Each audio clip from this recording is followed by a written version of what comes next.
pa ang mga kanta. Teka, wag ka munang aalis. Ngayong andito ka. Hello, love, or boy boy for most of the time. I love you. I love all the days I'm with you. All the moments we laugh so hard until we cry. I love how we share every detail of our day, even from miles apart. Well, no choice tayo, LDR tayo lately. Boy, eto na. Yung pinakihintay natin ng matagal. Mahigit 9 na taon as boyfriend and girlfriend. Mahigit 1 taon na pagpaplano para sa araw na to. At ngayon, finally, pwede na kitang tawaging asawa ko. Dito ka na sa aking tabi. Thank you for being my little sister who's endlessly supporting me no matter what. Thank you for all the concern I've felt from you in times of sadness and pain. Love, Clarissa. Wow, sweet naman. First time. First time.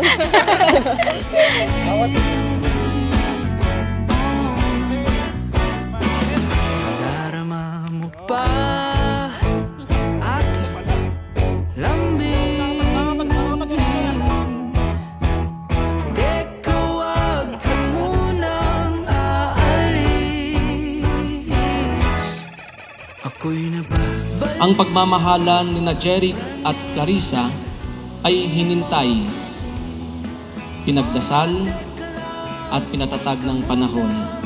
Sa mundong maraming nagmamadali, maraming nalilito at maraming takot magmahal, si Jack at si Cla ay nagbigay ng isang napakagandang halimbawa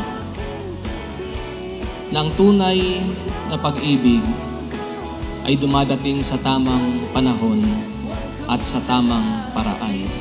I love how you make me feel secure, kung gaano ka ka-supportive sa akin.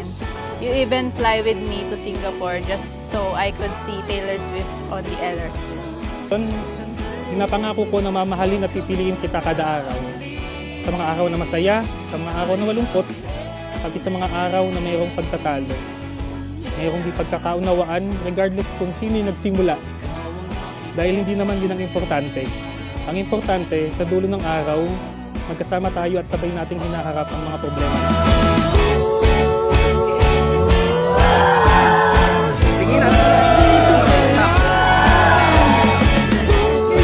Look at each other.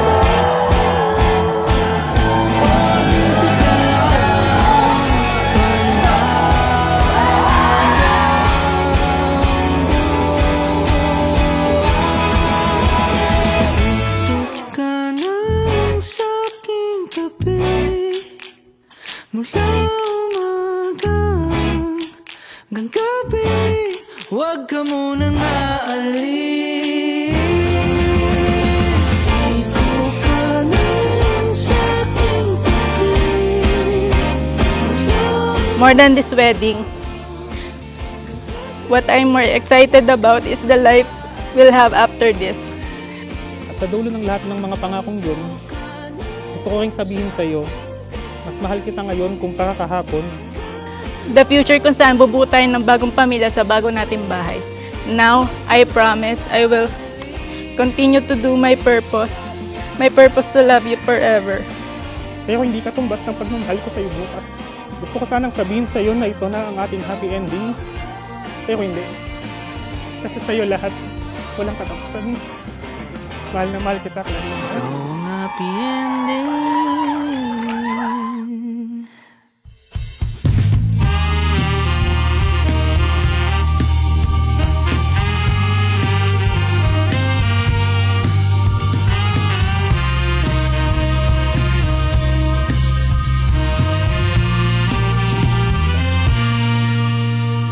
Sa'yo lang ako naging ganito.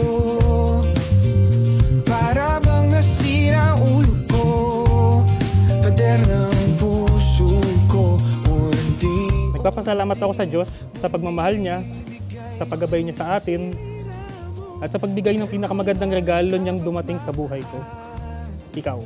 Thank you for being my best friend.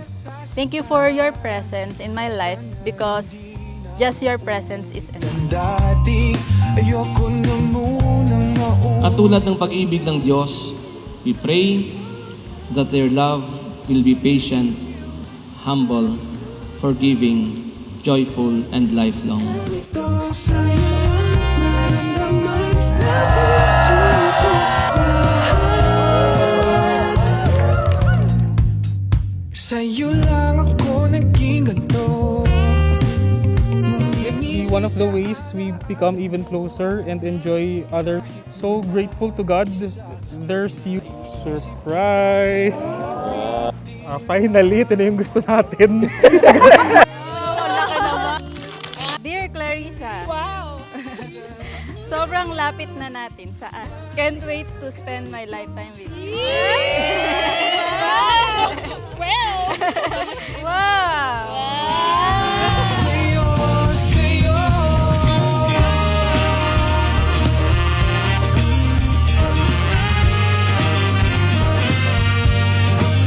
Sa'yo naramdaman na puso ko lahat.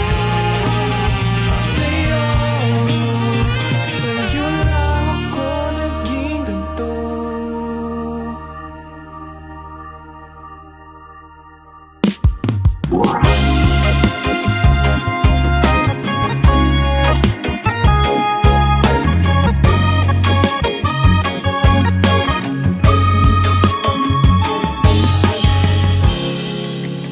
At ngayong tumatayo sila sa harap ng Diyos at ng bawat isa sa atin, hindi lang sila pinag-isa ng simbahan, pinag-isa sila ng Diyos na unang nagmahal. Nahuhulog, tahan-tahan. Di na yata kaya pang labanan. At kahit na ano mang pilit, pigilan aking At sa bawat araw na darating, kahit may tampuhan, kahit may pagod, kahit may pagsubok, choose love again and again. Dahil ang sakramento ng kasal ay hindi isang araw na selebrasyon lang, kundi isang panghabang buhay na desisyon. kung mahayaan mo ko na ayain ka. Hindi ko may papangako na hindi kayo iiyak. Sa bawat buwan naman ng luha mo. Pero kung may papangako ko, patatawanin kita lagi. Kahit nakasimangot ka, at kahit hindi mo kayang ngumiti, pasasayahin kita sa ayaw at sa gusto mo. Finally, no more LDR goodbyes or another paghihintay na naman ng 2 to 3 months kasi uwi ka na naman ng Quezon. And I thank God for that because I get to have you every single day. Mapag-usapan, sakali lang magkaamin na pareho ang nararamdaman. Nais ko sanang ika'y I promise I will make you the happiest man until the day I die. I promise that together we will be good parents to our future children. At higit sa lahat, boy, nangangako akong wala nang ibang gugustuhin pang makasama hanggang sa huling araw ng buhay ko, kundi ikaw. I hold my trust in our love and friendship. Let's make our marriage more beautiful than our wedding. Remember that you're my palagi, the king of my heart, body and soul, the Lomel, the love of my life. I love you so much.